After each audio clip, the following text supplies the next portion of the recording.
He said, I guess. All right, what's going on, guys? Welcome back to another edition of the Morning Vibe, the Monday morning edition of the Morning Vibe. And we got a special guest in. If you guys tune in over on the Cameron Ron channel, which I know a lot of you do, this is one of our channel partners. You guys hear me talk all the time about Frisky Fins. If I'm on the beach, I've got a Frisky Fins rod, got some Frisky Fins pompano rigs.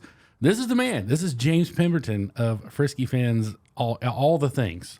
It used to be pompano rigs. Now it's just everything. It's everything. Yeah. Anything surf fishing related, we want our hand in it. Yeah. And you guys are doing lead now. We are. Yeah. I got a care package in from James. I was just expecting a couple pompano rigs, and it was a big box, and there was like some stuff sticking out the side of it. I'm like, is this a bomb? I'm like, did Pemberton just send me a bomb? Like, what's happening?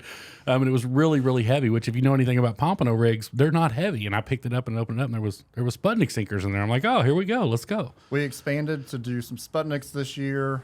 Next year, we're going to do storm sinkers, pyramids. We want to be a one-stop shop. Nice. And then, of course, just to we're going to go through a lot of different things, but just to kind of give you guys a rundown. James and Matt from Ninja Tackle are great friends. So he's actually rocking his Ninja Tackle shirt. We were talking about Matt just a few minutes ago. But it's weird because it's unlike any other area in the fishing world. For me, like all of my partners as far as surf fishing go are friends. Yeah. I mean, you got Brian from Deerfield, which I know you and Brian are good friends.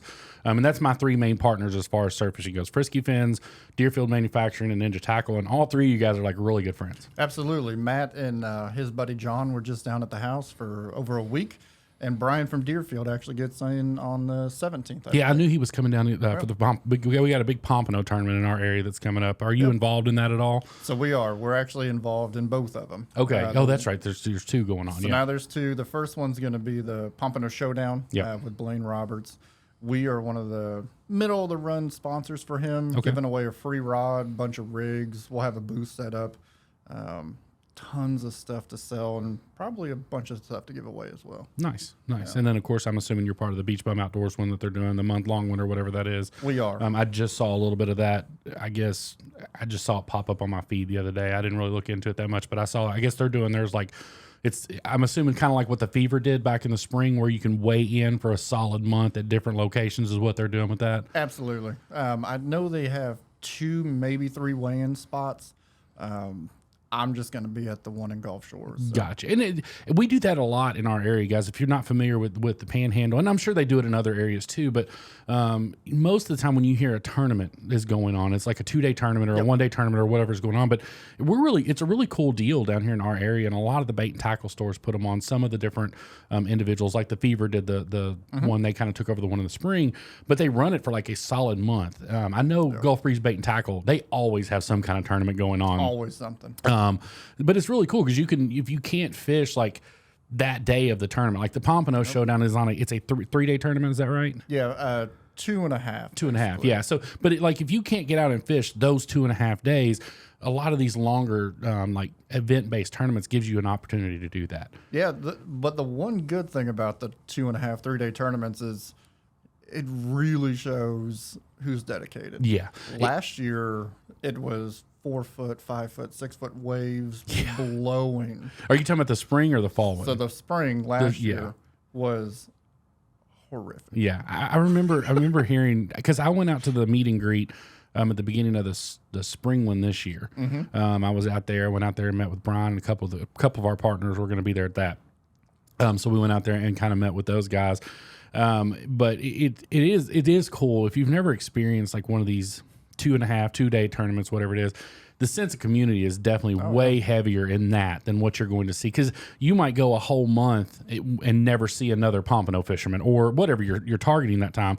With this, it's like a deal. You kind of have like, we call it a captain's meeting. It's not a captain's meeting because you're not actually going out on a boat, but essentially that's what it is. It's kind of a meet and greet where everybody gets together. They have a cart showcase, which is always a cool deal to me, man. It's amazing how some of these carts are lined up. Oh yeah, we're working on an obnoxious one. That's what I've told Brian I want. I want an obnoxiously big, colorful. Stupid cart. You want to be able to drive yours down the beach. That's the ultimate goal, to drive your cart down the beach. Me and him are gonna have a talk, but we're gonna measure the bed of my truck just to make sure we can get it in there. I want it to be obnoxious. That's awesome. And I've got to get a cart from Brian, man. Every time I see one, I'm just like, if you guys haven't saw them, they're, like I said, Brian is from Deerfield, and he makes just exceptional beach carts. What is his original background? Like, what was he doing before he started doing all the surf fishing stuff? Not 100% sure. Really? Nope. I mean, obviously, he was in some kind of welding, obviously, because he does all this. This is all American-made products that he does himself. Like, it's not something that he's getting pieces shipped in from here and there. Brian's making all this stuff by hand himself. Oh, yeah. I'll call him at 9 o'clock at night, and he's in the workshop doing stuff. It's when you decide to chase a dream like that, which we're going to talk about with you, I don't think people understands how much work goes in the front end. This kind of stuff is always the biggest iceberg effect you'll ever see in your life. Oh, absolutely. Because you see, now you know James Pemberton. You see Frisky Fins, Pompano rigs when you go into Outcast or Gulf Breeze Bait and Tackle or wherever it is you're going. It wasn't always like that, obviously. It wasn't. We started slow. Yeah. Our first sale was the week after they shut down the beaches in Florida. Really? Is that when I didn't realize you started in 2020? So we actually launched the business in 2019. Yep. We had a dog that had cancer. Long story. I just took a couple months off. Didn't go back to work. And saw a need, saw a niche, went into it, came down, talked to, I think it was actually Gulf Breeze. Gulf Breeze ordered a couple hundred rigs. On our way back home, they shut the beaches down in Florida. Oh, my gosh. What a time to be alive and own a small business. In the car on the way home, we got that message that, and obviously we were small, and 500 rigs was insane to me. That, right. Oh man, I gotta get these done. I was gonna drive back with the rigs like a month later. Yeah.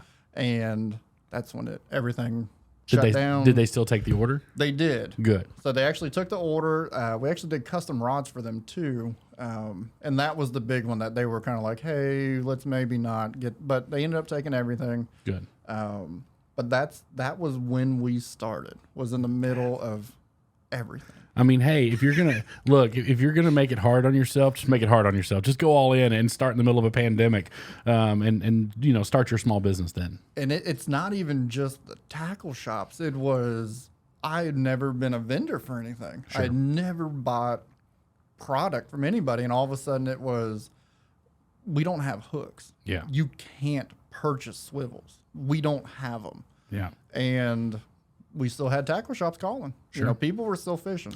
Yeah, and I've said this before. There was a couple of areas of industry that, not that we weren't affected, but it wasn't as affected as bad. Obviously, people that were fishing were still fishing. Absolutely. There was no question. That's all you had to do. I mean, were people sneaking out on the beaches? Absolutely. 100% people were sneaking out on the beaches and fishing. I mean, there's no question. And then in the content creation world, it was, if anything, 2020 helped the content creation world. There was a lot of big creators that really blew up in 2020. And after the first 6 months or so did the fishing industry. Oh, yeah, for sure. The fishing industry went nuts in 2021. Yeah. And it slowed down just a little. I think there's been a lot more people trying to get into the industry. That's kind of slowing a few things down here and there, but we haven't slowed down. That's awesome. One bit. So what do you, obviously you said that first order was for 200. What do you sell a week now as far as Frisky Fins? Because I don't know, can we talk about the new stuff? Is that out Absolutely. yet? Okay. Yeah. So we got new stuff out right now. Luckily I've had it for a little while. I've just showed it a little bit on camera. The video that's dropping tomorrow, or actually that dropped this past Saturday, on the Camera and Ron channel. I was using one of the brand new small rigs that I don't know what they're actually called. So they're called the micro rigs. The micro rig. Okay. Yep. But they don't catch microfish, so. The point is for that person that wants less jewelry, that wants a smaller presentation. Not every rig is going to work every day. No. Not every color is going to work every day. No. We're trying to offer a large, a medium, and a small approach, basically. Sure. And I would, of course, my fishing, James and I have had conversations about this before. My fishing knowledge is very limited. Like when you boil it down to like just a lot of knowledge, I don't have a lot of knowledge in the fishing industry. I'm still learning every day. What really like jumped out to me when you told me you were doing the micro, rigs, immediately Tony Fagioni came to mind with Fishkin with his underwater cameras. Yeah. And how many times, and if you guys aren't following Tony, that's fine. I just wanted to make sure that you know he has an underwater camera that basically shows you his pompano rig while it's underwater. And I can't tell you how many times he's had pompano come up, eat the float, spit it out, and swim away. Absolutely. You have no shot of catching that pompano if they eat your float before they eat your hook. None. Absolutely.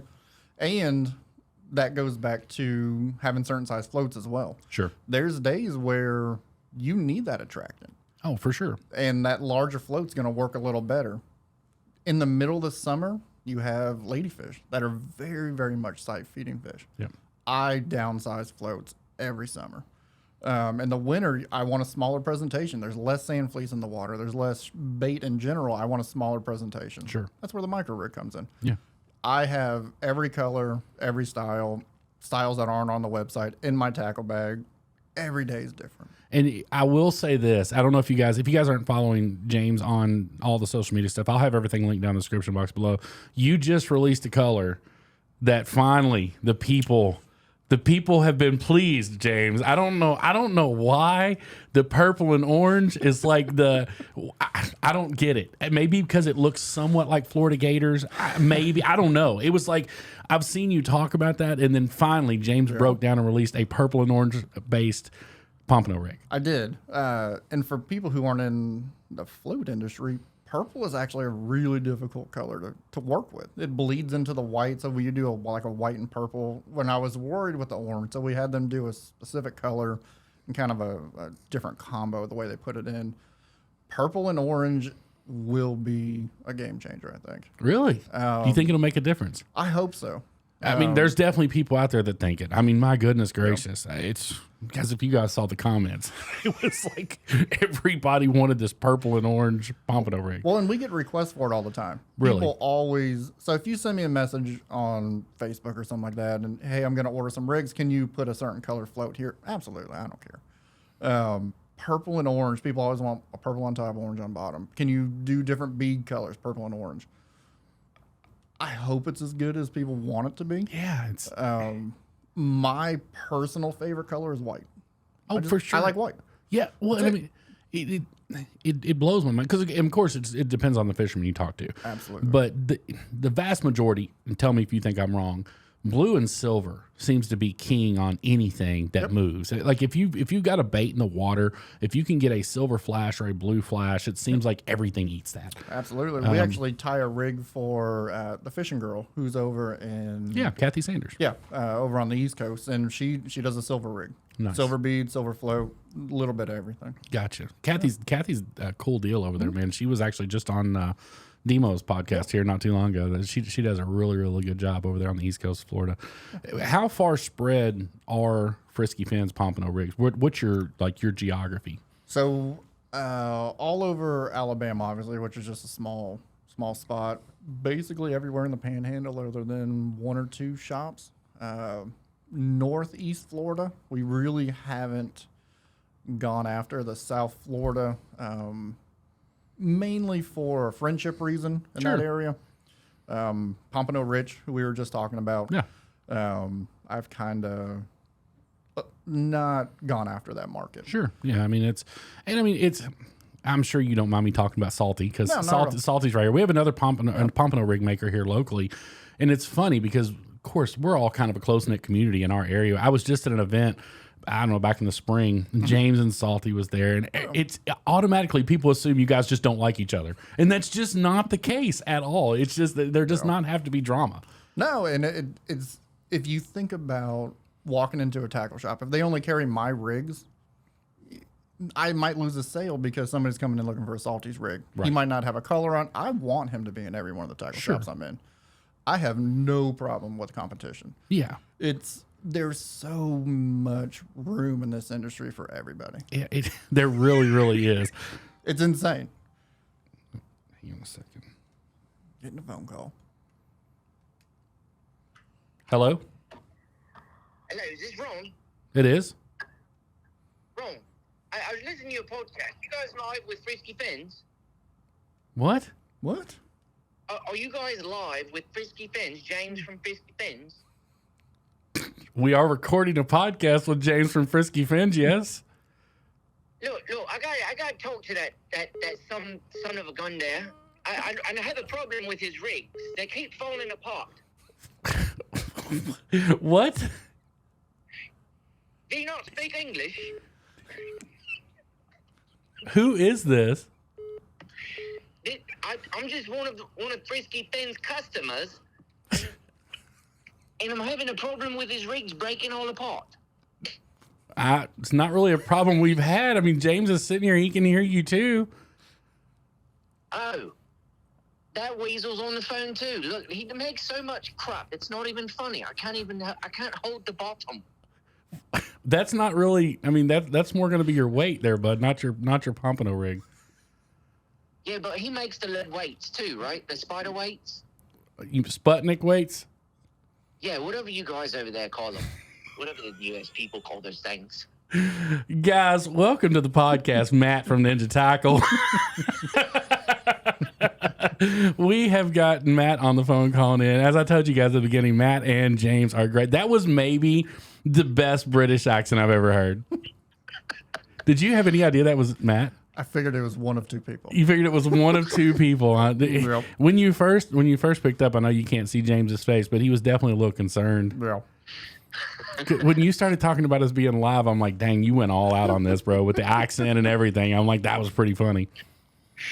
I had to mess with James. If anybody ever knows James and I's relationship, I absolutely love the guy to death, and I respect everything that he does. And for those that thought that was real, it's not. His rigs are top of the line. Absolutely. Well, I hope so, because you sell them.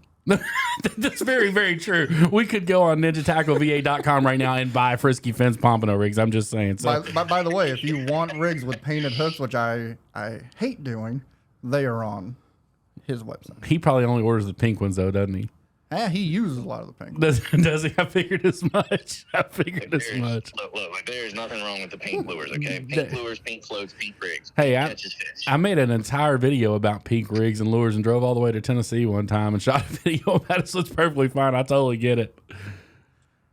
Well, good, man. Look, James, I'm proud of you, buddy. Ron, thanks for letting me pipe in. I'm gonna let you guys get back to work. I really appreciate it. Thank everybody for all their support. And I look forward to hearing the podcast when it comes out. Absolutely, man. Thanks for calling in. All right, guys. See you, brother. Bye. Oh, Matt. Needless to say, we set that up a little bit to mess with James today. Yeah, it was definitely one of two people, for sure. It didn't take you long to figure out something was going on. I could tell by the look on your face. You were like, what in the hell is happening right now? Like, how did he even know I was here? Yeah. So, anyways, yeah, that was Matt from Ninja Tackle. He found out James. I guess you told him because he contacted me. Okay, yeah. Matt contacted me. He's like, hey, man. He's like, when you get James in the studio, he's like, we need to mess with him. I'm like, we can do that. I'm like, you just let me know how you want to do it. We'll make that work. At least he didn't make you hug me. He's a for people who don't know me, I don't like being touched. Don't like being hugged. And every time I see Matt, full bear hug. Yeah, big hug guy. Won't let me go. Yeah, I get it. I mean, I got some friends like that. I do. If my close friends, I'll do that too. Just because, like, I'm like, you might not want to be touched by anybody else, but I'm a physical touch guy. You gonna get it. I'm like, I don't know what to say to you. When you were started doing your pompano rigs, were you already doing rods at that time? I was. So what came first? I guess I should ask. So the rods came first. Okay. We actually had a small, not productive business called Pemberton Rods, which is still on Facebook, and I think it's got 3 rods on it.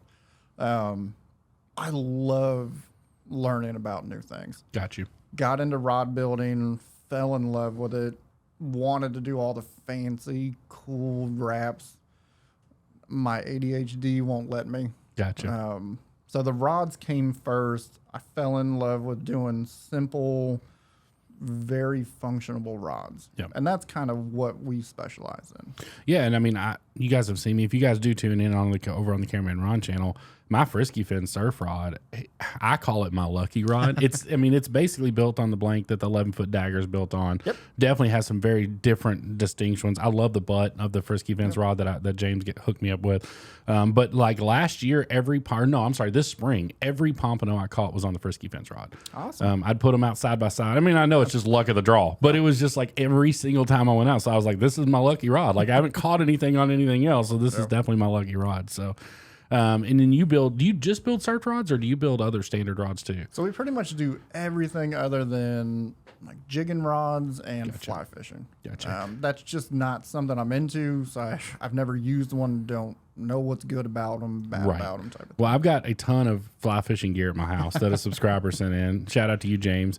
That I've just, this is the honest God truth. I went out to Daniel Arms' place back in, I think it was either April or May. And Daniel has literally a creek bed with not a tree for 100 yards, and I still got hung in a tree. I could probably get hung on a tree out in the middle of the bay on the Mako if I really tried hard enough with the fly rod. Yeah. I've never been into it. It's just not something that intrigues me. And if I do something, I do it 100%. Sure. And there's nothing about it that I want to do. And I'm telling you, man, like look, if you're in the fly fishing community, this is not a knock on you. No, not at all. But y'all are y'all's own breed, man. Mm-hmm. Like, there's nobody more passionate than fly fishermen. Well, I mean, all that work, all that time. That's true. It just, for me, I could understand if I was like sight fishing a bonefish or something in the Keys, or where you just need that special touch.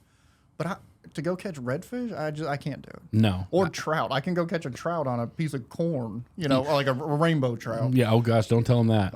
It's terrible for them. Well, I mean, that's what they feed them. So. Dude, I shot a video up in North Carolina back in the spring, and I used a spinning reel, spinning rod, and I was using corn as bait. Yeah. Dude, you want to get some comments on a video? That's how you do it. Right there. You put that video out and don't say anything else, and that's how you get engagement on that video. We lived in Northwest Arkansas, and we were near the White River and a place called Cotter, which we really like to go fishing. Big brown trout, night crawlers, little chubs, and things like that. But the corn, it's iconic. Just to pull up to where they drop the trout off and throw out your little piece of corn on a little hook. And it's instant. It's instant. Yeah, you don't have to work for it at that point. It's very instant. How far where you were originally from in Arkansas? How far is that from Conway? 2 hours, two and a half. Cole and Jay, which are good friends of mine, they're from there in Conway, Arkansas. They're draining a big lake there that they live on. It's like a whole deal up there, but they're draining this lake, and it's going to be dry for 5 years. So everybody that lives on the lake not happy, obviously. Why? Well, just because everybody fishes the lake. And why are they draining? Oh, nobody really knows. Okay. That's the whole thing. No, they've given kind of some hogwash answers of they're trying to make it deeper, but they're not going to make it deeper. They're not going to dig it deeper. They're just saying that by it being dry for 5 years, I guess they think it will settle and that will make it deeper is where their thought process is with that. I mean, if you're going to make it deeper, go in there with a bulldozer after year two, dig some out, make it deeper, and then refill the lake. Just doesn't seem like that's a hard task to do there. So, got a couple other new rigs. Got the rattle rig. Is that a new rig for you, or have you had that for a while? We came out with the rattle rig last spring, I Okay. believe. We're coming out with new colors and probably a new style of that next year. Got you. I want to keep innovating. I want to keep doing stuff. I don't know how much of a difference it makes, the different float styles. But it's just fun to do. I mean, well, and here's the bottom line. And let's call a spade a spade. At the end of the day, it's really not about, and I'm being serious, it's not really about what works, it's about what you like. Absolutely. And if somebody walks in the store and they love green and white pompano rigs, that's what they're going to buy. It doesn't matter about anything else that's what you like. If you went out and you caught a pompano on that on your first go, it's probably what you're going to stick to forever. Absolutely. And that's just, so ultimately you're just really trying to appease the public more than you are because guys, at the end of the day, they're going to catch fish. Oh, I mean, if the pompano are there and they're running and you got the right bait, they're going to eat. Yeah. I mean, you're not going to catch them if they're not there. No. I don't care if you have a float, no float, bead. It doesn't, 20-pound floor or 30, it doesn't matter. No. They're fish. Yeah. I mean, I do think that there are times where we can downscale certain aspects of fishing or have to add, a little bit heavier line. If I'm throwing a 6-ounce Sputnik, I'm probably not throwing a 20-ounce. Sure. I'm going to go to 30. Yeah. But in general, it's what you trust. It's what you like to use. And if you feel comfortable, more than likely you're going to stick it out. You're going to fish a little longer because you got your favorite rig or your favorite bait out there. Right. And then that fish you're going to swim by. Speaking of that, I did want to ask. I shared a Frisky Fins post here a couple days ago that James had put on, and I did have a very unique question on it. I'd never really thought about it, and somebody wanted to know if they would work for catfishing. I don't see why not. And that's exactly what I said. I was like, I don't know. I've never tried it. I was like, give it a try and let me know, because I would love to know myself. Yeah. I think it was Kevin Gaither, actually, from out in Oklahoma. He's been wanting me to come out there and noodle catfish with him forever, which I just don't want to do. Like, I just have a major problem sticking my hand in a hole that I can't see, where if something's trying to literally eat you, that's how you catch them. They eat your hand. But I think he was the one that. So, Kevin, if you're watching, give it a try. We would love to know the answer to that. I'm assuming like the 30-pound would do fine. Yeah, let me know if you're buying them to flathead catfish or something. I'll throw on a little bigger hook and a little heavier leader. But yeah, and then I don't know, the rig I used last week. The last video you guys saw on Thursday this past week was me catching that big blacktip shark out on the beach. Yep. That rig that we were using, James made as well. Him and Yakking with Jack have been kind of collaborating on that. I was thinking about it after I got home that afternoon. I don't think there's any like good shark fishing rigs on the market right now. I know there's some shark fishing rigs, but a lot of these are tourist traps. Let's be honest. If it's got the big bright orange beads and the 3-ounce egg weight sinker with a black wire leader, it's probably not going to be the best thing for you. What they're making, it's sand colored. That's going to be huge, because sharks are smart creatures. They will see. Are we allowed to talk about this? I guess. I hope. Yeah. Okay. I mean, but they're sand colored, which is huge. I mean, if you have a leader, because obviously shark leaders are going to be a lot bigger. You're not going to be able to, size down to a 20-pound leader so the fish can't see it. You got to have a big, bold leader, and that sand color really. I mean, Jack and I hooked up on like 6 or 7 sharks. We've had really good success. We don't put anything out just on a whim. We've been testing these for probably, and these are not on the market yet. This not is just yet. Yeah, this is just something we're talking about. But we're waiting on some packaging and a few other small components to go with it. But we've been testing these for probably 2 months. Good. And amazing results. Yeah, I mean, like I lost one shark the other day, but my braid broke. I didn't have high enough braid on, which I was concerned about it from the get-go. I told Jack I had one rod. I'm like, man, if this one goes off, I'm concerned about this one. Everything else, it was just like simple stuff, hook pulling. There was never a single time where we pulled back and the leader had failed whatsoever. Yeah, I mean, we went a little heavier than your average. I don't want to say tourist trap, but we went a little heavier than your average rig you can buy in any tackle shop. Sure. And we did that on purpose. We went with a 400-pound leader, 400-pound mono, Roscoe swivels, which are some of the best you can buy, especially for shark fishing. And we went big with those. Yeah. We went 600-pound tests with those, breaking point. And is a black tip going to break that? Absolutely not. And that's what we had in mind with this rig. Jack is a great shark fisherman. He really is. He used to run charter. He still runs charter. He still helps do charters. And when people are paying that kind of money, I want somebody that has knowledge. Yep. So we reached out and we got together, and he's basically the brains behind the materials. I'm the one that puts half of them together and puts them in bags. Gotcha. Well, I mean, but it's we were talking about there. It's nice to have that option, because a couple things. One, when spinning gear is not what you're supposed to use to catch sharks on the beach. No. I mean, let's just be honest. I mean, we do it because it's fun. It is definitely a challenge to do it that way. Obviously, if you come out there with a 50 wide, it's going to be a lot easier to get that fish landed than with a spinning rod and a 12-foot dagger. But you've got to have something that's going to get that fish up to the shore. Absolutely.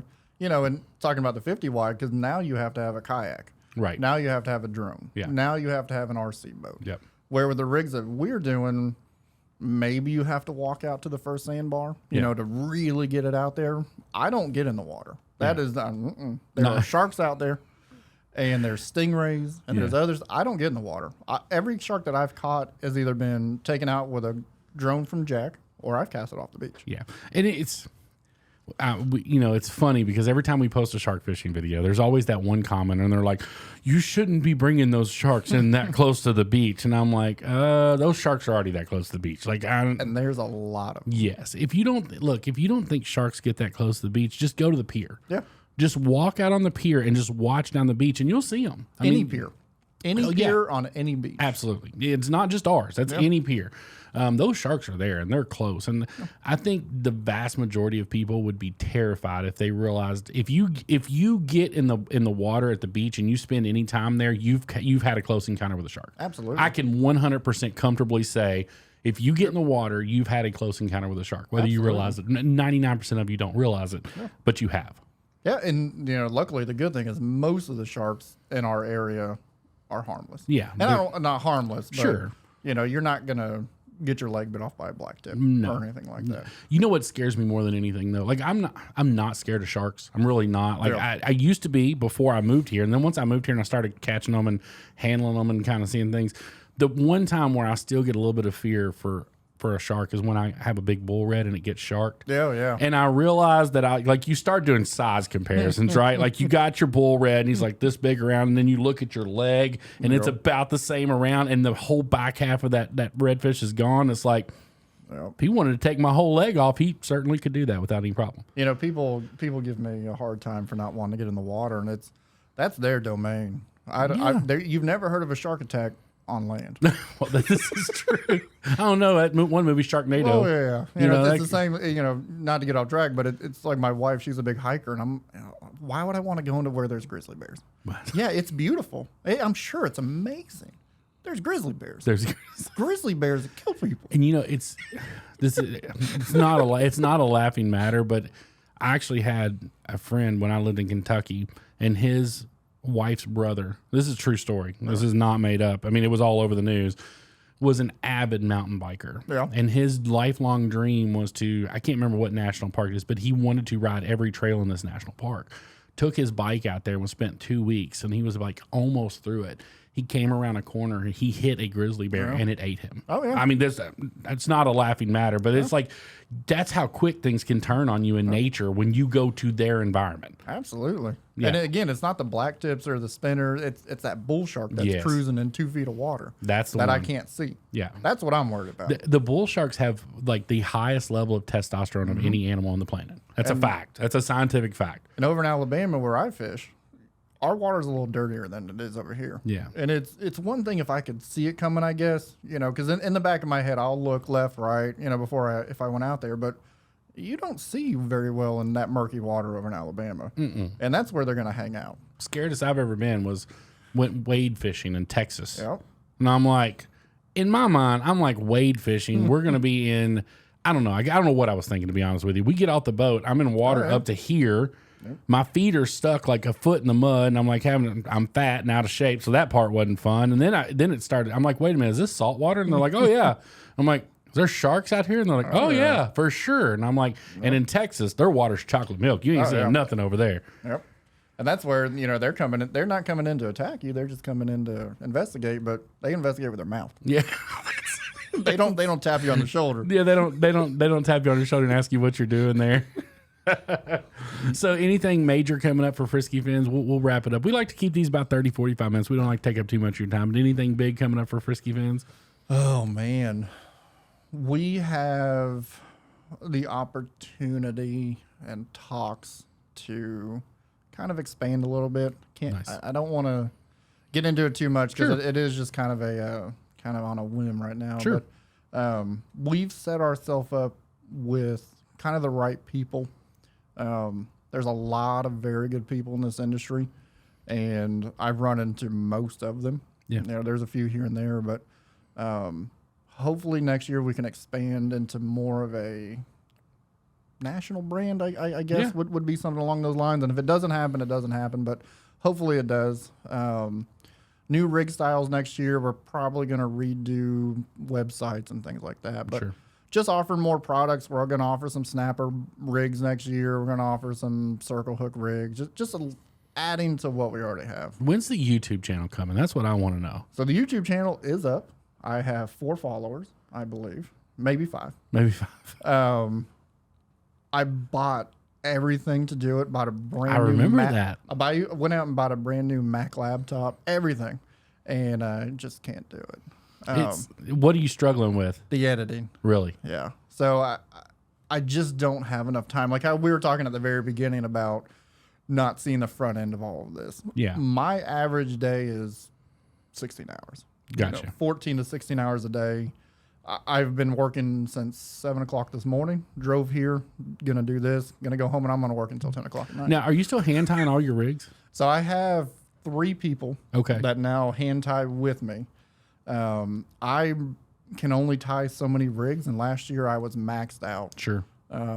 We've almost tripled our sales from last year, and it's all in part to having that help.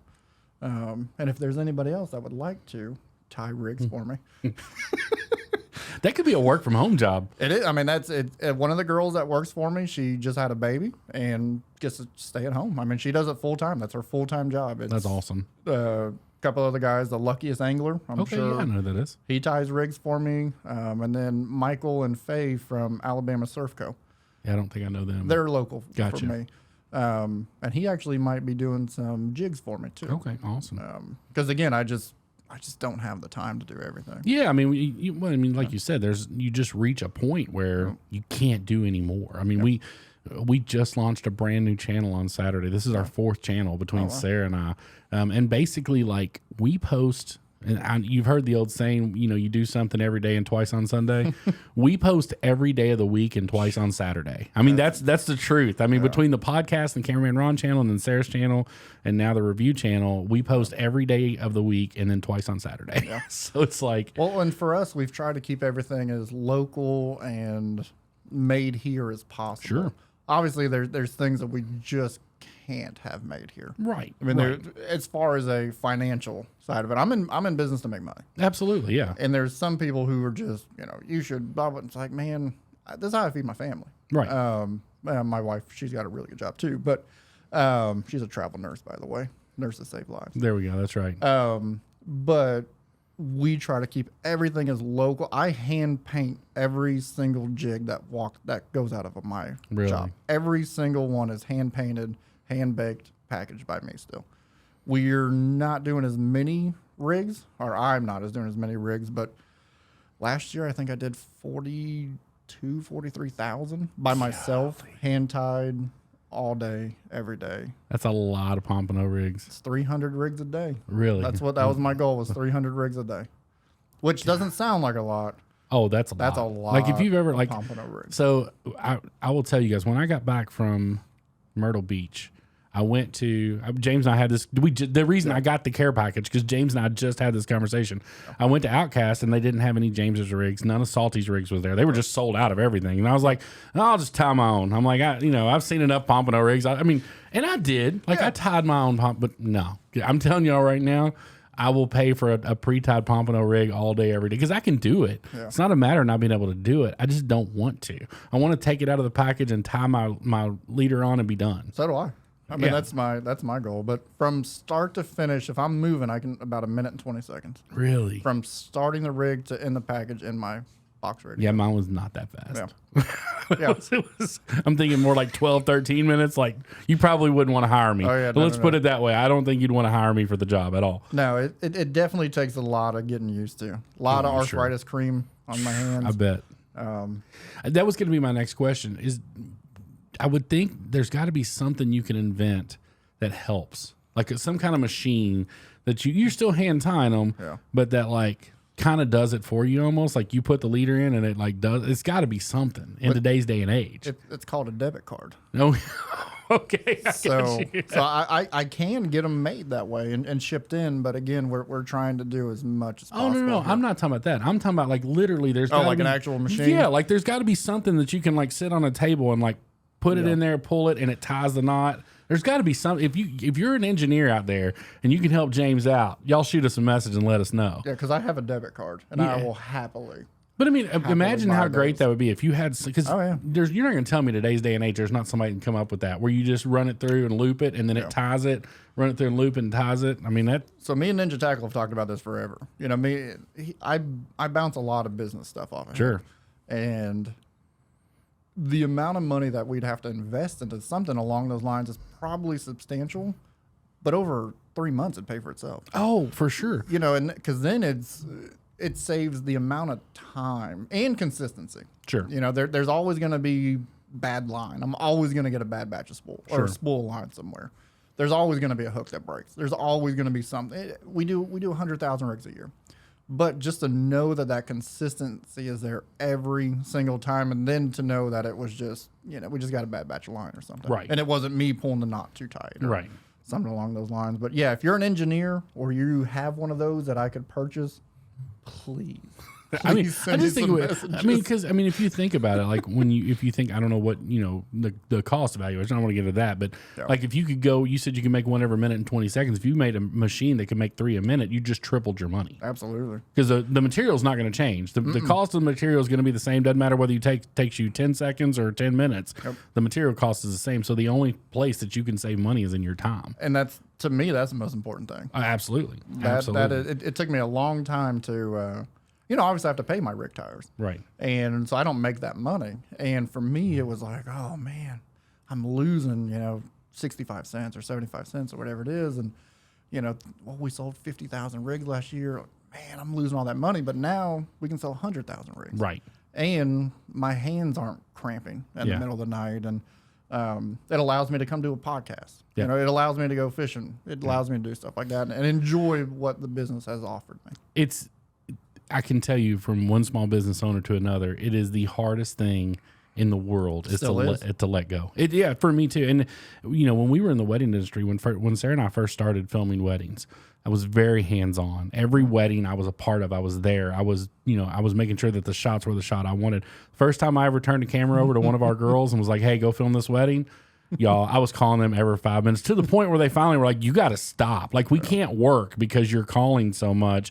No. But it's hard, man, when you put that much work into something and then you let somebody else, because while it's being made in Ron's hands, it still has James's name on it. Well, that doesn't change. And when I was tying all the rigs, again, rigs are going to break. Sure. We get messages every once in a while. People are like, "Hey, I just got one the other day." He was like, "Hey, just want to let you know." I was like, "Absolutely. What's your address? I'll send you some replacements." Yeah. It happens. Sure. But at least when I was tying them, I knew that it wasn't me, I guess. Right. And obviously we quality control check, and I'll open 2 of every 10 packages that they send me, and but still, there's just that, like, it's my name, it's my brand, and somebody else's my hands. Reputation. Yeah. And there's already enough of I'm not going to use his rig because, so-and-so. And it's, as long as I touch everything, I know it's right. Right. But I physically can't touch everything. And look, at the end of the day, you're going to have failures. Yeah, anything. I was getting ready to say, Miradines, when I first moved to Florida, Miradine lures were $4.50 a piece. Yep. Now they're almost 10. Yep. I have bought 2 separate Miradines that the back eye hook just fell off of it. Yep. Like, as soon as I got it out of the package. Now, I took it in, they replaced it. It is what it is. I'm not saying anything about it. It's still a great product. I'm not saying that. It's just when you make that many of something, you're going to have failures along the line. There's nothing out there that's perfect, and this is no exception to that. I mean, we buy 100,000 hooks at a time, if not more. There's going to be a bad hook in there. Sure. And I might not catch it. I would say that 10 out of every 1,000 hooks that we buy, I throw in the garbage. Sure. One of my rig tires might let that one go. Right. And, and it might break down the line, or they might not have seen that the barb isn't on it or something. It's going to happen. And like I said, the guy messaged me yesterday, "Hey, this out." I was like, "All right, I sent him a package today." Yeah. There's no, it's going to happen. I have to not let it bother me anymore. Yeah. And just replace it. Yeah. But the ones I replace it with, I have hand tied. Right. It's like if you were getting my product after that. 100%. You're getting the one that I personally tied last night right before I went to bed. So. Absolutely. Yeah. And then I'll close with this. What, as far as, like you said, you were thinking about nationwide, like goal wise, where would you love to see Frisky Fins Pompano rig or rig in general being used at X location? Where is it? Every tackle shop in our area. Okay. For sure. We're working at, you asked earlier where we are, and we're in Virginia. We actually just got a very new place in South Carolina, which I won't post just yet. I don't know if they want me to, but it's a very big vendor.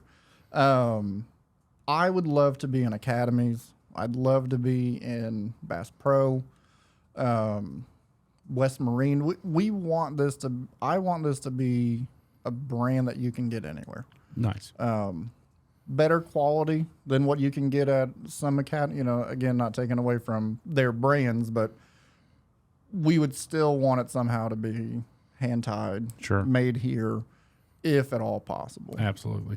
And that's the difference. If you walk in, and I'm not going to mention like specific brands, but you guys know how it goes. Yeah. If you walk in, and this doesn't necessarily apply just to Florida, if you walk into your local bait and tackle shop in South Carolina and you see, you know, XYZ company, and then you see like, I'm going to throw ones out there that I know they don't make pompano rigs, just so I'm not hurting anybody's feelings. But like you see a Penn pompano rig or a Shimano pompano rig, those are not locally made, you know, pompano rigs. Look for the ones that are there. They're gonna be a little bit better packaged, because then they're gonna have, you know, some kind of art on them that doesn't look familiar to you. That's probably going to be your rig tire right there. That's who you need to go with, because those are going to be hand tied most of the time. And that's really who you need to be looking for those. And they're more targeted as far as the hand-tied ones. They're more targeted for their area. You know, we offer whiting rigs in 15-pound test. We offer pompano in 20 and 30. A lot of the shops over on the East Coast that buy rigs from me buy in 30-pound. Yeah. Nobody over here buys in 30. Right. Now, is there anything wrong with 30-pound fluorocarbon? No. You know, is there anything wrong with 20? I don't think so. No. But our area, you can get away with 20. We use smaller weights, smaller rods. We don't have to throw 150 yards like the guys on the East Coast do. You have to know how to launch rigs on the East Coast. 100%. So that's where that 30-pound, you know, you're going to snap a 20-pound leader if you're throwing as hard as you can with a 5-ounce Sputnik. Yeah. Where here, when you get them from those big name brands, they're all the same, no matter what. If it's going to Virginia, Texas, or Alabama, it's exactly the same. Me, Salty, and the other local guys, we've kind of tailored to our local fishery. Yeah, for sure. And that's the beautiful thing about what we do. I can do, if you want a longer lead when you get them from me, just send me a message. I'll make them a little longer. Right. You're not going to do that with a pin, you know, style brand. Yeah. You can't shoot Penn a Facebook message. Be like, hey, can you make me a little bit longer? I'm going to order 10. Can you make those just a little bit longer for me? Oh yeah, we'll get right on that. Yeah. So they'll tell you they'll do it, and then they won't. So how that'll work. So. Yep. Well, any questions? Anything you want to talk about before I wrap up that I missed on? I tried to touch on everything we talked about before, but is there anything you want to add? Thank you. Thanks for having me. Oh, of course. Thanks for being a channel partner. I mean, honestly, like we have several channel partners over on the Cameraman Ron page, and golly, you were one of the first. Honestly, you really were one of the first ones with that rod, and just kind of like leaned in and helped me out when we didn't really have much of an audience back then, and James was all in with us then, and thank God we've been able to build a little bit of an audience now, and we sure appreciate you being there from the beginning. We really do. Absolutely. You know, that's kind of what we've done here. We've surrounded ourselves with really good people. 95% of the people in this industry are amazing. Yeah, absolutely. And we've tried to stay with those people as much as possible. And it's shown, you know, I mean, we've grown with you. We've grown with Ninja Tackle. Me and Ninja Tackle's relationship started out with me watching a video of Beach Bum Outdoors. Yeah. Or Beach Bum. Beach Bum. Yeah, Bama Beach Bum. Bama Beach Bum. And using one of his rods, I sent Matt a message, never talked to him before. Yeah. He was like, yeah, we sell blanks. And then 6 months later, he was staying at my house. Yeah. You know, it's amazing the industry that we have. And I just want to say thank you to you, all the other influencers that have helped along the line, and the customers. Yeah. Without you guys buying our rigs, we wouldn't be here. Right.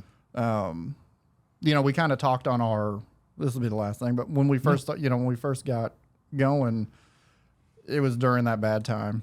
And I think my first order of floats was 600. It was like 100 of 3 solid colors and then 300 of half and half.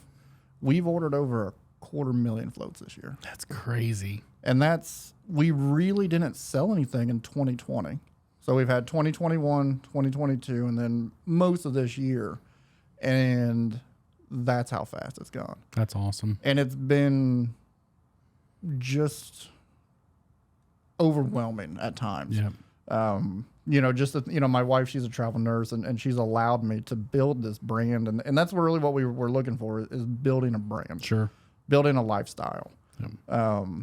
You know, we don't just sell rigs. I want to be a one-stop shop. Yep. We're not going to be a huge tackle company or anything like that. But confidence, we want you to have confidence when we buy. But just thanks to everybody that we've been involved with. Yeah. And I mean, and you guys have heard me say this before. Without an audience to watch these videos, we don't make them. And it's the same thing for, a small business.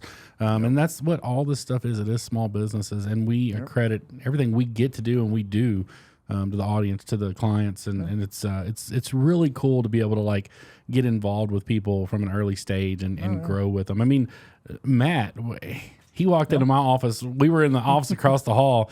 And he just walked in there one day and he's like, hey, I want to take care of your rods. Yep. He's like, you tell me what, and at first I was just like, man, I'm not going to do enough to benefit this guy sending me free. I mean, that was my first thought. I'm like, I'm never going to be able to send enough business to Matt or to James to justify them giving me what they're giving me. They didn't care. They were like, nope. They're like, this is what we're going to do. You're going to grow. And like, I have not purchased a rod since that day. Yep. And it's literally, if I see something, and most time I don't even have to call. Most time Matt comes out with something new. He's on the phone. He's like, hey, you getting a package this week? And I'm like, oh, you sending me another, whatever. And he's like, yeah, I just got a rod coming to you. And then inevitably, I come home and there's like 14 tubes in the front of my house and there's just rods sitting everywhere.